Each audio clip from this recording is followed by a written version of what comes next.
السلام علیکم ورحمۃ اللہ وبرکاتہ۔ بسم اللہ الرحمن الرحیم۔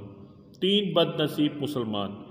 نبی کریم صلی اللہ علیہ وآلہ وسلم کی ایک صحیح حدیث میں تین بدبخت اور بد نصیب مسلمانوں کا ذکر آیا ہے۔ آپ بھی جاننا چاہیں گے کہ وہ تین بدبخت مسلمان کون ہیں؟ اسلام و ایمان کے باوجود ان کو بدبخت کیوں کہا گیا ہے اور ان کی بدبختی کی وجہ کیا ہے؟ تو آئیے جانتے ہیں وہ تین بدبخت مسلمان کون ہیں۔ حدیث کے الفاظ یہ ہیں، ترجمہ۔ حضرت جابر بن عبداللہ رضی اللہ تعالی عنہ کی روایت ہے، وہ کہتے ہیں کہ ایک بار نبی کریم صلی اللہ علیہ وآلہ وسلم خطبے کے لیے منبر پر تشریف لائے، اور جب آپ نے اس کے پہلے زینے پر چڑھے تو آپ نے آمین کہا، پھر جب دوسرے زینہ پر چڑھے تو آپ نے آمین کہا، پھر تیسرے زینہ پر چڑھے تو آپ نے آمین کہا۔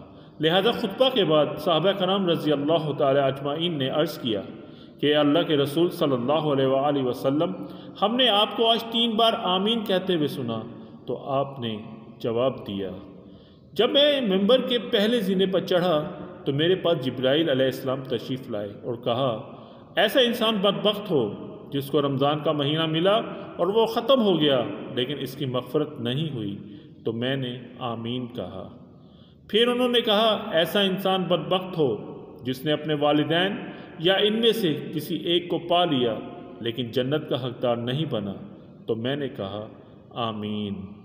پھر انہوں نے کہا، ایسا انسان بدبخت ہو جس کے پاس میرا ذکر ہوا لیکن اس نے مجھ پر درود نہیں بھیجا۔